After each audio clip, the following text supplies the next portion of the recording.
If you want your offense to be consistently successful week after week, season after season, you have to avoid these 5 mistakes that most offensive coordinators make. Trust me, I've made all these mistakes myself and I learned the hard way. I've also worked with over 1,000 offensive coordinators who've struggled with the exact same problems before they were able to turn things around. And if you can fix these issues, I promise you your offense is going to instantly become way more efficient and productive at any level of football. So that's what we're going to do for this video. And if you stick around until the end, I'm going to share a simple system with you that will essentially eliminate all of these problems forever. So you won't need to spend a decade learning these things the hard way like I did. Let's get started. Alrighty, so mistake number 1 is drawing confusing diagrams. Now, I want you to take a look at these 2 diagrams and then take a look at these 2 diagrams. Obviously, one of them is going to be a little bit more professional than the other. If you think about it from a spectrum, you might have on one side is extremely unprofessional, lack of detail, not including too much, and then on the other side is going to be the most professional playbook, the most detailed, solves all problems. Obviously, neither one of these is really going to fall on either side of it, on the ends of the spectrum, but one of them is shifted more towards the other. So this is shifted a little bit more towards the lack of detail, and this is a little bit more towards the detail. So in general, I think this is one of the biggest mistakes is coaches not really using this style of diagramming, and it creates a lot of confusion for their players.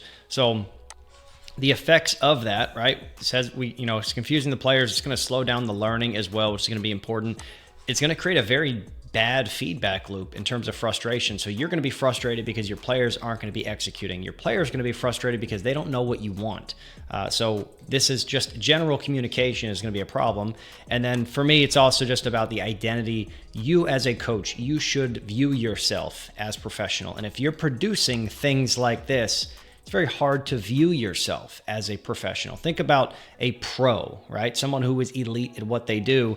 You would never see them produce something like this. Now, the problems with this diagram, let's take a look. Let's have our eyes over here. Let's take a look at what this is. Why exactly is this a problem? Well, is this going to be a 3-step slant, or are we breaking this at 1 yard?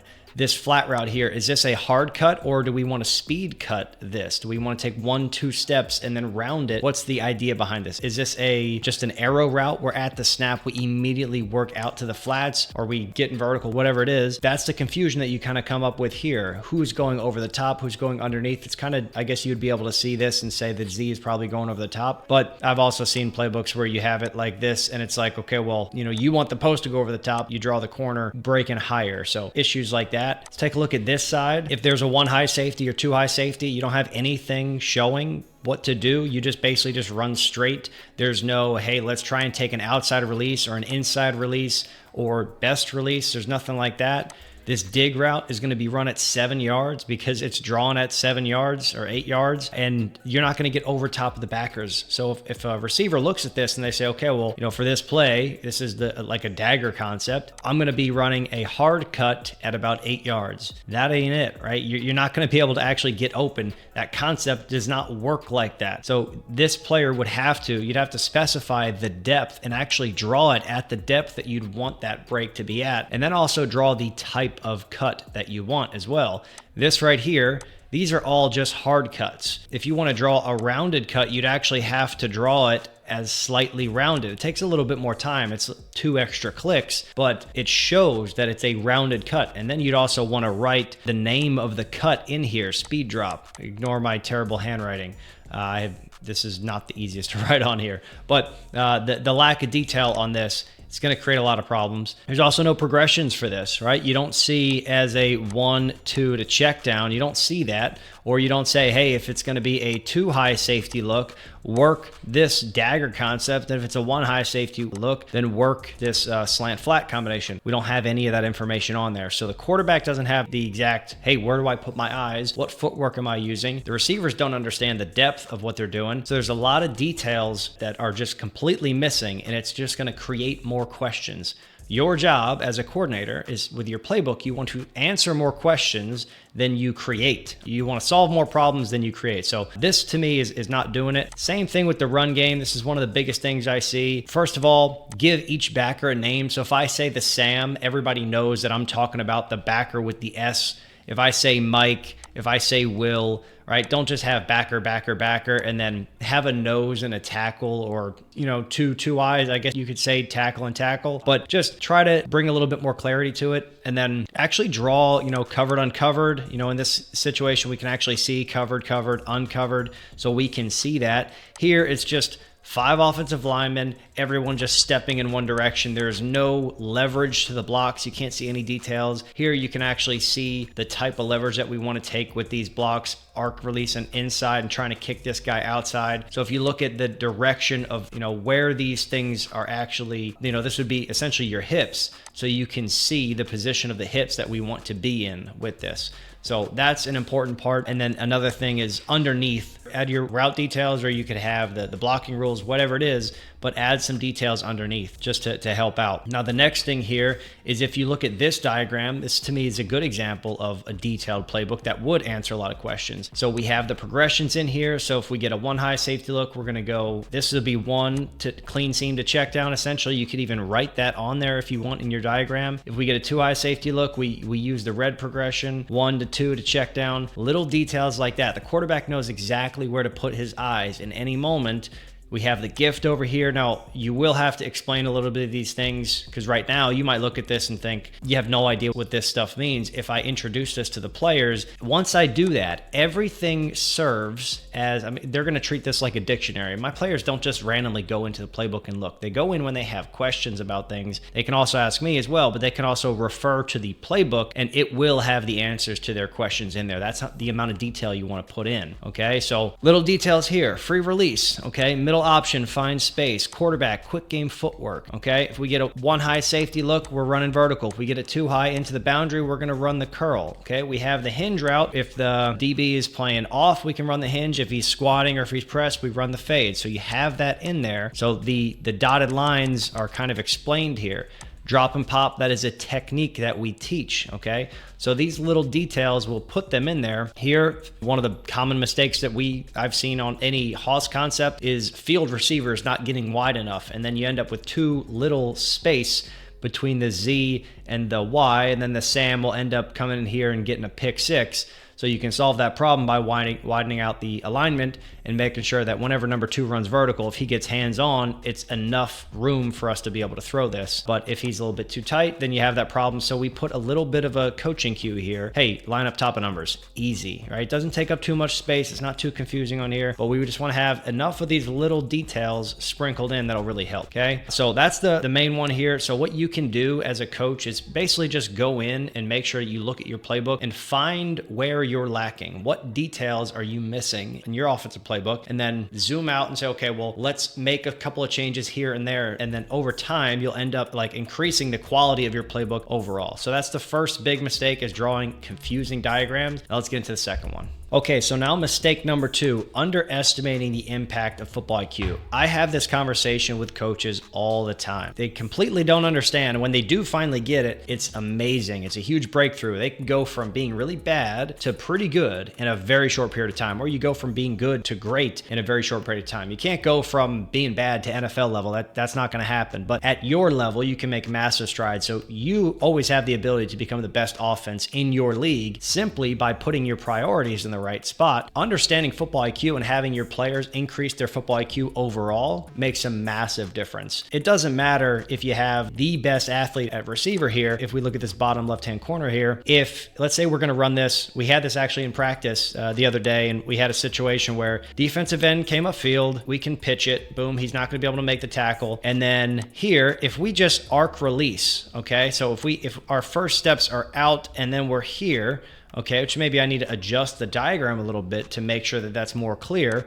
But if we're here and we can get this, okay, now we know we made the mistake in practice, and now we know, so moving forward, we're going to be solid on this. So that's the nice thing, is that they can make mistakes early and then learn from it. But if we can, it doesn't matter how good he is, if he doesn't make this block, we're screwed. We're not going to be able to actually get any yardage from this. But if we can make this, now all of a sudden you can take an average player, put him here, have him understand what he needs to do. He makes this block, and then this guy goes underneath and we run for 25 yards untouched before the next person gets to us. This is what we're really looking for. and we can make huge strides in the overall team by one player understanding what they need to do, right? They don't need to be the best athlete for this. If they know what they have to do to accomplish, whatever it is the goal for that play is, that's huge, okay? So the mistakes, let's cover those mistakes here. Not knowing what the biggest bang for your buck is as an offensive coordinator, to me, it's always going to be the football IQ. That's the top thing on the ladder here. Techniques are going to be important, but it's not, and strength is going to be important. First steps, things like that, those are important. Those are critical, but you could be the strongest guy in the world. If you don't understand what you need to do, you're not going to be effective with it, okay? So let's see that with offensive linemen. You'll have some of the best offensive linemen physically. They're built, they're huge, they can move people, but if they don't understand the leverage that they need to take, they're going to lose the block, right?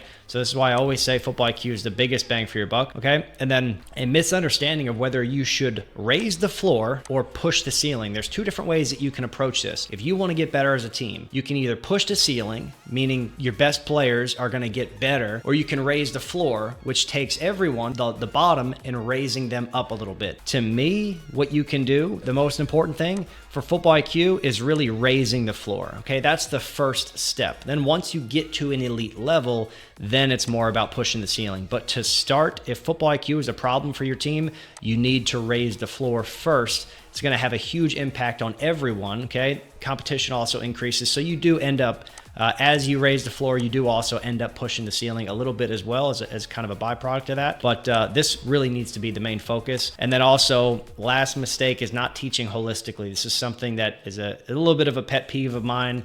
I always have my players ask me, what position should I learn? Should I learn Y? Should I learn H? Learn everything, right? Learn everything. I want you to think in terms of concepts.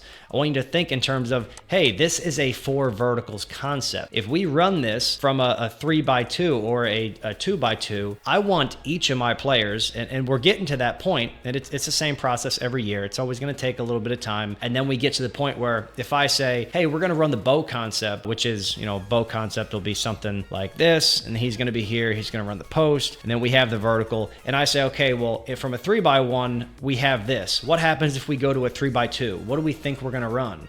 And then the receivers or the running back will say, oh, okay, I'll probably do something to get into the flats because I need to get into the flats either way. Great. Okay, so now we have a solution for that. The players are able to think and solve problems in real time. That's huge for your team in terms of long-term progress here. So the effects of making any of these mistakes, okay? It's going to slow down your learning process, and then the players are going to play way lower than their potential. Way lower, okay? Your receivers, if they don't understand the leverage that they need to take on a break, if they think that they have to take an outside release, if they know they could take an inside release and then stack back on top, it makes a massive difference because they just get run out way too wide because they don't know that they can take the inside and then stack. So they're going to play way lower than what their potential suggests. And anytime you have just a single mistake on a play, football, it's a team sport. If you have a mistake, it's going to have a ripple effect. And if you have those little tiny mistakes across, every single position, it adds up. And then your offense will immediately be terrible, and that's the reality of it. But if those mistakes are eliminated, now the opposite effect is true, and now all of a sudden things are rolling, right? And it's like, okay, well, what happened? Did we just get 11 new stud athletes? No, everybody just knows what they're doing and they're just executing their job. So football IQ, biggest thing, your job as a coach is to try and make sure that everything that you do moving forward, you're trying to teach them holistically. You want to put that as a priority, make sure that you handle your walkthroughs really well. This is one thing that I really like to do, just to give you an example of how I prioritize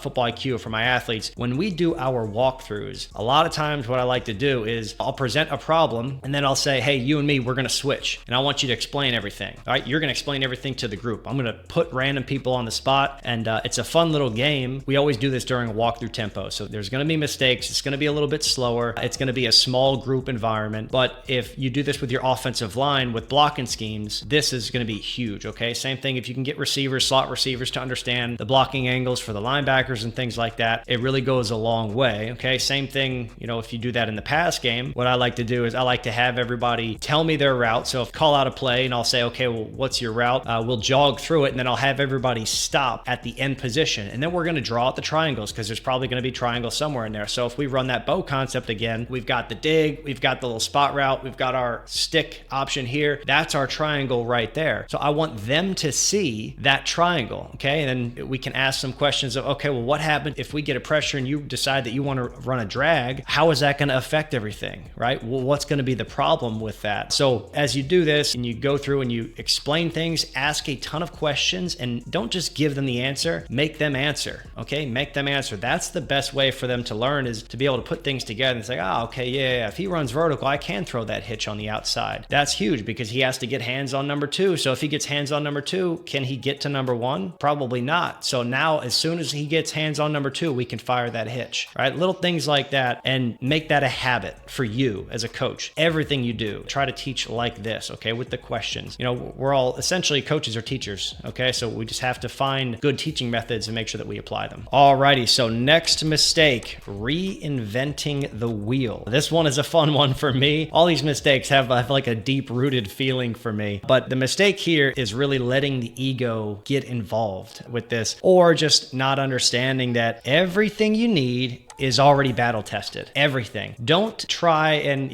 hey, you get your first OC role, or you have the new OC role for this year, and it's like, okay, well, I got to build my offense. So I'm going to sit down, I'm going to watch a ton of things, and I'm just going to draw a bunch of stuff up. Don't do that, okay? Don't do that. Think in terms of concepts. Everything is already out there. All of these proven concepts. Take a screen grab of this, right? I think this is mostly everything that you would need. I don't have any trick plays in here or anything like that. But, and I'm missing some of the things, man as well. I don't have a pin and pull in here, but there's proven concepts that work at all levels of football. Pop Warner, high school, college, semi-pro, NFL. You're going to see all of these concepts. You're going to see everything here at all levels. Okay. And yeah, there's a little bit of variation. A weak flood. You can run a weak flood like the Y cross from the air raid. You can run the USM route, backside dig. You can run that as a go and a bubble. You can run a go and a flat. You can run a smash combination. You need some version of a high-low. You can even do that probably with a curl concept as well. That's a proven thing, that concept, the Y cross or weak flood, whatever you want to call that, it is a proven concept. Smash combination, proven concept. You don't have to invent these things. They're already invented. They're tested everywhere. So your job is essentially going to be, how can I take the wheel and adjust it to my offense? So, we might run, everybody watching this video, we probably all run some version of a Haas concept, right? Okay, but we might run it slightly different, but the idea is going to remain the same. The idea behind how that play is built is going to remain the same. We send our number 2s vertical, and then we have the hitches on the outside. If they press number 2, if they get hands on number 2, it's going to open up the hitch. The way I like to run it is, if we have, let's say here and here, so if number 2 runs vertical and we get hands on, I like to have my guy run an in, okay? Kind of like what you'd see on a levels concept, right? Levels concept. But I just want to make sure that the corner can't jump this, because if he breaks and he just stays out here, the corner can technically jump it. So we'll just eliminate that possibility. So all I have to do as a quarterback is, well, this would actually be this receiver. All I would need to do is, I'm just going to look at that outside backer. If that outside backer gets hands on, I know I can fire the hitch because I'm trusting him to run in. So that's the way that I run the Haas concept. And that concept works everywhere. And it's just, maybe you don't necessarily have that hitch in variation. Maybe you don't have that, but you probably have a Haas concept. So my biggest thing is, don't try and reinvent a whole bunch of stuff. Just do a little bit of research, right? Do a little bit of research and look at the Playbook course. You'll see everything in there. It's just proven concepts. I don't create anything. Nothing on this channel, nothing in any of my courses. I don't create any of it, okay? All I'm doing is taking what great coaches before me who've created something, they've tested it, other coaches saw that, tested it, and it's been tested and tested and tested over and over. I just take the things that work the most consistently at every level and apply that to my offense. That's it. It takes zero genius whatsoever, okay? We'll leave the genius to other people, and all we need to do is just look and see what works and then say, okay, let's take that, right? And then you can win games that way. It's very easy. Don't try and do this, okay? The effects, what happens when you do try and reinvent the wheel, you're going to experiment way too much and you get experimental results, okay? Take that to heart. If you experiment too much, you're going to get experimental results. You don't know what the outcome is. If I take a process, it's proven, right? If I do that, I will get this. You take the same process, standardize it, you get the same outcome. Everyone does this at every elite field. Doctors have this. They have processes that lead to outcomes. Physiotherapists have processes that lead to outcomes. If you're experimenting, you're going to get unreliable, inconsistent results. You don't want that, okay? Because you only get 3 downs to get a first down. You only get so many drives per game to score points. So try not to do that. Easy way to, fail, essentially. So don't do that. You're also not helping your players maximize their potential with this, because if you have players with a very specific skill set, there are proven ways that you can use them. If you have a super speedy slot guy, there are proven ways. Just look at any offense who uses that at college, NFL level, or even the best teams in your league. That's another easy way to go. You'll be able to find how they use these people, and then you can look at the play, draw it up, and then do some research. I guarantee you're going to find that it's a real concept that's proven somewhere, okay? So that's the way to look at it. Really, take a look at all these. That's an easy solution. This is not an exhaustive list whatsoever, but there's a good amount in here. And it'll start the process of like, okay, this is a rabbit hole I can actually dive down. All right. And then you're going to have to adjust things. If you're experimenting a ton, you're going to have to adjust things. A little bit is okay, right? I do many bits of experiments. So one of the things like my weak flood, for example, I'm adapting the way that I'm trying to combine 2 different concepts. And I think that it can work. I just have to a little bit of experiment, but it's literally the only concept in my playbook currently that is like that. So if I have to adjust that, if I decide ultimately it's not the best, I'm going to go back to the base version of weak flood. That's not that big of a deal. It's not that big of an adjustment. So it's not that big of an issue. If you do that with multiple concepts across the board, it ends up adding up and you do waste a ton of time. So the main takeaways that I want you to have from this, just go back a couple of seconds and look at all those concepts. And from that point on, just start looking at those, study those. And then when you go through your playbook, build out your concept buckets. This is something that we do in the 2-day playbook and the 21-day OC course. Build out your concept buckets, okay, to make sure that you're only using those proven concepts. I don't say draw up the plays. I say write the concept name. If you can't write the concept name, you're probably making stuff up. We don't want to do that, right? We want to use proven things. That's an easy way to go. Look at your playbook. What's proven, what's not. Take things out that are unproven, all experimental stuff. Try to remove as much as possible. Only keep the things that you're really passionate about that you think are really going to work. But that's a really good step that you can take to completely eliminate this. All right, so next mistake here, adapting players to your system. The mistakes that I see with this one, okay, is coaches sticking to what they learned in high school or college. You don't necessarily want to do this. Maybe you had a great coach in college, high school, whatever it is. I had a great OC, and that system was very proven after years and years and years. But it fits a type of quarterback. You can't run that with every type of quarterback. It's not going to work. You do need certain athletes to be able to execute that. So if you take that, if I just took what I learned, if I just said, okay, well, that's the offense, I'm going to stick with it. And I'm going to mold everyone else to fit into that system. That's not really the best approach. What you should do instead is say, okay, well, what players do I have? I start with a system, right? Start with the system because that's the biggest thing. Then look at the players and say, okay, well, how can I adapt the system to best fit these players? And the great thing is if you build your playbook in a way that actually allows you to adapt it, it's not that difficult of a process. You can do that. So sticking with what you learned in college, high school, not the best solution. You have to be able to adapt things, assuming that the system is going to work for everyone. Just because you have a quarterback who can really handle a lot of these different QB runs, okay? An example, back when my college days, I'm not a runner. The quarterback before me was amazing. Elite type of athlete. He got injured on a play. Talked with the OC about this later on, and he just essentially folded the call sheet in half. Like all of those things, he knew that he wasn't able to adapt me to that system. It wasn't going to work. He had to adapt the system to me. So he ended up saying, okay, well, I know the system's not going to work for everyone. Let's find out the things that he does best and we'll stick with those things. Okay. So it's an example of a coach doing it the right way rather than doing it the wrong way. And me and making the mistake of thinking, let's give Justin a power read option. That's not my thing. Okay. I'm not that dude. Okay. So let's take an example of this here. So I've got 2 different shot plays down here at the bottom, right? This one was back in my college days. We used to do this super easy. We had 2. This is fantastic. I think this guy was 6'3", and we had another guy was 6'2". Didn't get the credit as like the jump ball guy that he deserved, but I think the 2 of them together it was kind of a cheat code. We had one saying, when in doubt, throw to Kraut. And then we had another guy, Leonard, who I've seen him make some extremely acrobatic catches. Very, very impressive. And yeah, just both tall guys go up and get it. So it was fantastic. The next year we had 2 two smaller guys, and this play wasn't as effective because I was less accurate. That's for sure. And they had two different skill sets. So with taller guys who are 6'3" or more, you can just throw it. You can be less accurate as a quarterback, and you can just throw it in their general area. If you have smaller speed guys who run a 4.4, 4.5, then you need to actually drop it in the bucket.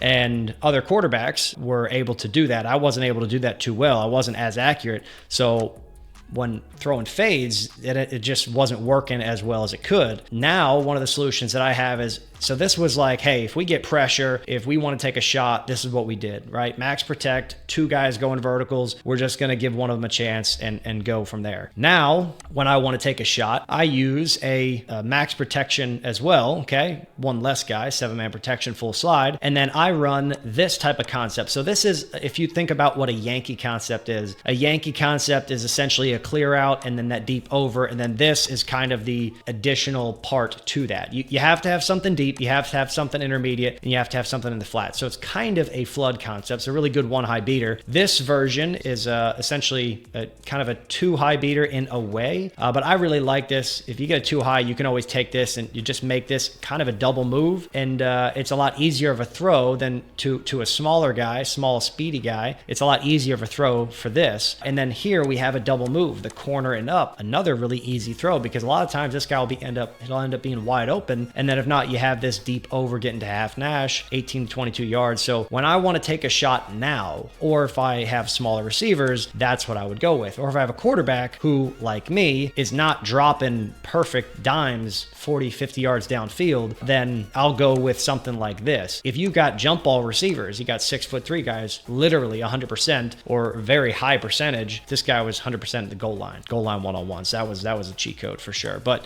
in these situations here, if you can't really do that, you got to have another solution for it. So don't take the exact same solution and say, okay, well, hey, we threw fades when I was in college, so we're throwing fades against pressure here. Well, maybe that's not the best, right? We're going to adapt our system to the players that we currently have. Some negative effects of actually making this mistake. So you're not going to be able to use your players' unique talents, okay? Again, those small, speedy receivers, I wasn't able to use their talent the best way that I could because I just wasn't accurate enough. You might have the same situation, okay? But if you take that guy and you give him this little double move here, now all of a sudden he's got a couple big chunk plays every single game because of a double move that you're able to fire, okay? On rhythm as well. And then the next thing here, we have decreased motivation for players. Players are not going to be happy if they keep running go balls or whatever it is, whatever concept that you're sticking with that's not working. They're going to be really unmotivated if they keep doing the same things over and over that are not working. And then the last thing is frustration from your side because you know what it's supposed to look like. Again, we go back to this example. I know what these fade shots are supposed to look like with 6'3" guys. It's not the same thing if I have two smaller guys. I know what it's supposed to look like, but it's not working. That's really frustrating. So rather than doing that and just sticking with it and trying to repeat it over and over, adapt, right? Adapt or die, okay? We got to think about it like that. So again, just to recap the quick solutions for this, the biggest thing is that you need to look at the skill sets that you have, what your players are able to do and execute well, and adapt your system to that. I kind of hinted towards it before, but you have to build out your system in that way. If you've got a stud quarterback who you want to keep the ball running wise, then when you're running, you have the power concept. If you're running power, you can run it from a double tight end and we're just going to give the ball. That'd be my style. But if we're going to go, you can also run a power read with an RPO behind it. You can run a power read, and essentially you want to have your running back be a decoy in that situation because the defensive end is going to widen out for it. Now we can let our quarterback keep it and run vertical. Okay, so as long as you design the system in the right way, year to year, you don't have to change anything. Power can be called power. It can have the same name. The blocking rules stay the same. It is the exact same thing. No extra teaching for the offensive lineman. The backfield action will change, and all of a sudden we have a completely different type of play, completely different end result, but it's the same thing. That's how we want to build out our system. And now here, mistake number 5, this is probably my biggest pet peeve from all the coaches that I talk to, not calling anybody out or anything like that, but I just see this one, one of the most. It's the playbook, it's the detailed playbook, and it's the lack of obsession with the run game, I think. I'm not a huge expert in the run game, and I realized that when I took over my first OC role and I had to explain explain things. And it's like, I don't know what we're doing here, right? I just remember we had, for inside zone, I was thinking, okay, well, if we're running inside zone, what are the covered uncovered rules? I didn't know those when I graduated college. I took my first OC role. I didn't know covered uncovered rules. I didn't understand the gap scheme, blocking schemes, and what we're doing. I had no like number system or a point man or anything like that. So it just took a little bit of time, and I had to become obsessed with this early on and really dive into this as much as possible.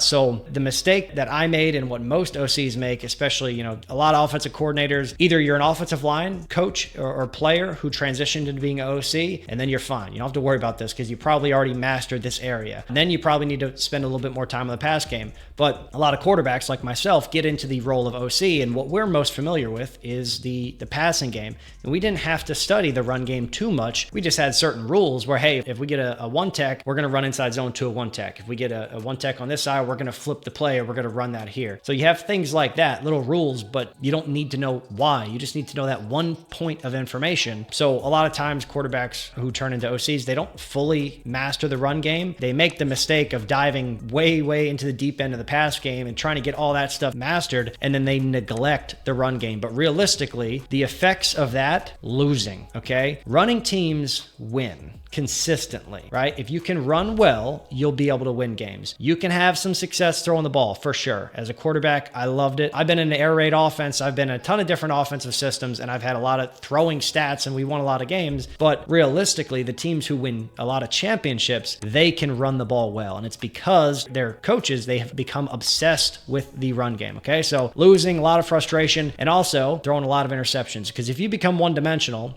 if a defense knows that, hey, we can stop their run with less guys in the box because they don't know what the hell they're doing, then they can drop more, and they can drop 8 and just say, hey, we're going to rush 3, and every third down, you're not going to run the ball first and second down. We'll put you in a third and long, and now we're just going to have our fun. So this is something that like you have to really master the run game. And I put this little GIF in here. This is from the recent playoff game.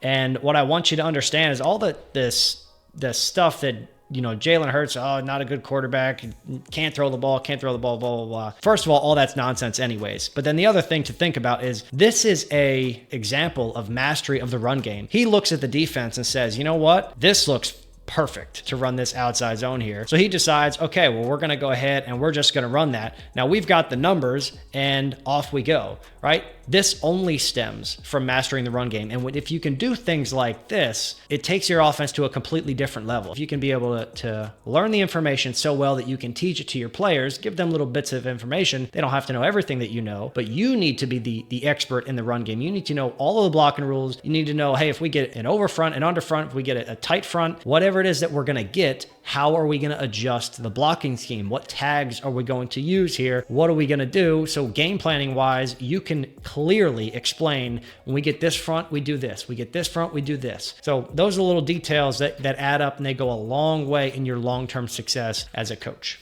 Okay, so the main takeaway that I want you to have with that one is just become obsessed with this stuff, right? You as an offensive coordinator, if you can't clearly give me the details of some of the things that you're doing, you don't have to know everything, but you need to know at least what you're doing. So you have zone, man, gap schemes. You have those 3 concept buckets. Go into each of those buckets and figure out which ones that you're actually using, and then look at the rules and be able to explain them, right? If we talk inside zone, and we use covered uncovered rules, okay? And I tell you, hey, for our covered uncovered rules, what we're going to do is, if we're uncovered, we're going to help our backside teammate. If I change that rule, if I manipulate that one little bit, and instead of if I'm uncovered, I help backside, if I change it to if I'm uncovered, I help play side, what does that do? What is the end result of that little tweak? And if you can't envision that right now, then that's something that you have to go back and study, okay? Because you can get wildly different outcomes from that one little rule change, okay? So first of all, you need to learn the rules, and then after you learn the rules, then you can start tweaking some things and kind of play with different things so you can see, hey, what else can I create with this, right? That's what you want to do as an offensive coordinator over the long run, but it has to start with mastering those base rules first, and then you can get out to all the fancy stuff later on. Now, if you can find a way to avoid all of these mistakes early on, you'll find that your offense starts clicking, and you'll always be in the position to win games. And I said I was going to share a resource with you that will essentially eliminate all of these things before they show up. Here it is. It's called the 2-Day Offensive Playbook. It gives you access to dozens of in-depth trainings, a step-by-step guide to follow along with while you create your playbook, a private coaching community where you can get individualized feedback, and everything else that you would need to build the perfect playbook for your offense. So you can essentially follow along with this guide step by step, and you'll know for sure, as a guarantee, you're going to avoid all these mistakes plus a ton more. And as an insane bonus, I also give you my entire offensive system. It's been used for the last decade to average over 30 points per game. You can download a PDF copy of it or even import it directly into your Huddle account. Both Ty and Boris used this internationally at the top levels and went on to win their national championships. Seth used this at the high school level and was able to create the best passing attack in their league. And Frank used this with his kids and they were able to reach the semifinals for the Pop Warner National Championship. So it's completely adaptable to the level of your players and your desired complexity. And maybe the best part about all of this is that it costs a fraction of attending coaching clinics, and it comes with lifetime access, so you can literally go back every single season to review this to optimize your playbook. After over 1,000 coaches have already gone through this, I can literally guarantee that you create a great playbook for your offense, and if you don't, I just give you your money back, so there's literally no risk on your end. So if you want to make massive strides with your offense in the fastest way possible, click the link below and grab this insane resource today.